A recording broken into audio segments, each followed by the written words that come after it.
$1 billion is in the new fangled quarterback room of the Minnesota Vikings. That's the way to put it right now, because nobody's naming him the starter, even though I'll tell you what, it sure looks like he's going to be. But let's just start from scratch, which is Kyler Murray getting cut from the Arizona Cardinals after 7 years of work there, after being the first overall selection.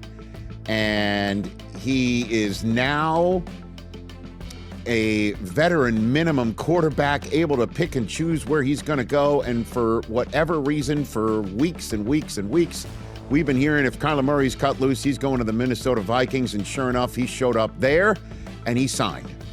And now he is in the quarterback room with J.J. McCarthy, who's 2 years removed from his first round drafting. And this is what Kyler Murray had to say about joining the team that he apparently rooted for as a kid, because when he played Pop Warner football, I believe, he was on the local Vikings team there, and he was a diehard Vikings fan. Hit it. Ever since I started playing tackle football, I was 7 years old. Genuine fandom. Ran deep, Vikings gear through and through. A lot of purple in my household. I don't want to bring it up right now, but maybe later another day. It was a moment. I'll bring it up anyways. Whatever. I cried real tears whenever Brett threw that interception. I cried real tears that day. Well, there's Kyler as a Viking on the left as a kid, and then on the right as a current member of the real McCoy, and he posted that with the word skull, and I think he knows this, so I apologize for potentially stating the obvious when he said he cried real tears when Brett Favre threw that interception against the New Orleans Saints in an NFC Championship game, rather than just running for a first down and kicking a field goal and going to the Super Bowl. Every Minnesota Viking fan cried real tears on that day. And now they see him as their newest addition to a quarterback room. Notice how I'm stating this. A little disdain, it seems. Not disdain. There is delusion, I think, is another word. No. I'm trying to stay within the lanes of what's being said right now. And Kyler Murray coming into this offense, with all due respect to everybody else who he's played with in my mind, future Hall of Famer DeAndre Hopkins, and then also a young Turk who, kind of like Kyler Murray, to be honest with you, after being drafted in the top 5, has yet to show up like he did in college at the professional level in a very consistent way in Marvin Harrison Jr. That's Justin Jefferson right there. And this is the rest of the Minnesota Vikings around him. And collectively, I don't believe he's had a group like this, with a coach like this, and an offensive mindset like the one that the Vikings bring to bear every single day. Hasn't had that in professional football, for sure, with all due respect to his previous coaches and players. This is what he said about his relationship with his new head coach, Kevin O'Connell. Me and KO go back to the Elite 11 days. I remember, during the combine, I had an interview with the Redskins at the time, Commanders, and he was with them, and he pulled me aside after my meeting with them, and ever since then, our relationship, he's always made sure to check in on me, whether it was after a game, things like that. So I always respected that. I always appreciated his opinion of me and the support that he's given me. So for now, getting to play for him and have that relationship with him means the world. Obviously, he's had a lot of success with different quarterbacks, and he's one of the best offensive minds in the game. So I'm looking forward to going to work with him.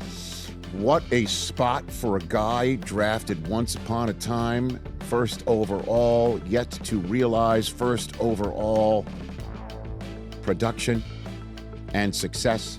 What a spot for him to enter.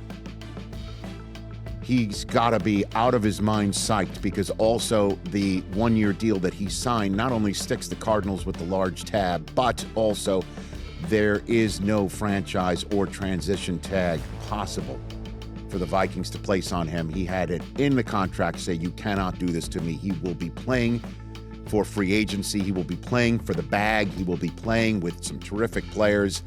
He will have an opportunity to resurrect everything in that building. Unless, of course, J.J. McCarthy beats him out, because apparently this is a competition. Kevin O'Connell, speaking yesterday, said of signing Kyler Murray, quote, "It's March. And what I can tell you is the goal of adding a talented player like Kyler to the room was to create a world where guys are pushing each other. Guys are, by their own growth and development or their own ascension, are not only just doing that themselves, but they're creating a new standard and elevating that floor.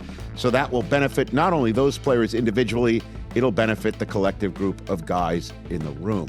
Now, that makes complete coach speak sense to the media gathered. That sounds like a bunch of word salad. So he was asked point blank, is there a competition between Murray and McCarthy? Quote, "Unless I'm confused in any way, shape, or form, I don't believe we have to name one of those currently." End quote. Kevin O'Connell. Can confirm, Coach, you do not have to do that. You don't even have a schedule. You don't have a draft. You don't have pro days. O'Connell said he did talk to McCarthy earlier this week. He knew we were going to be adding somebody to the room. He knew that didn't change anything about his mindset, focus on improving, attacking this offseason the right way, and I'm really proud of him for that and excited to get back on the grass and in the meeting room with him when that time comes, end quote. I shall just shoot everybody straight here. The only way J.J. McCarthy starts week 1 for the Minnesota Vikings this fall is if Kyler Murray gets hurt. As much as I love J.J. McCarthy, and you know that I do, and you said maybe the way I was positing this segment, my thoughts earlier sounded like a touch of derision. It's because I feel J.J. McCarthy has it in him. For sure. And this also, Kevin O'Connell is a coach who came on this show and said that organizations fail young quarterbacks before young quarterbacks fail the organizations. And it sure feels like this franchise feel like J.J. McCarthy somehow failed them last year. I'm not in the building. I don't see what's going on when there's nothing, when there's no cameras on them. O'Connell does. He is a quarterback whisperer. He's one of the best in the business. He's a coach of the year for a reason. Okay? But there is no way, barring injury, that a highly talented 28-year-old with almost 90 starts in him and 2 Pro Bowls in him and 120-plus passing touchdowns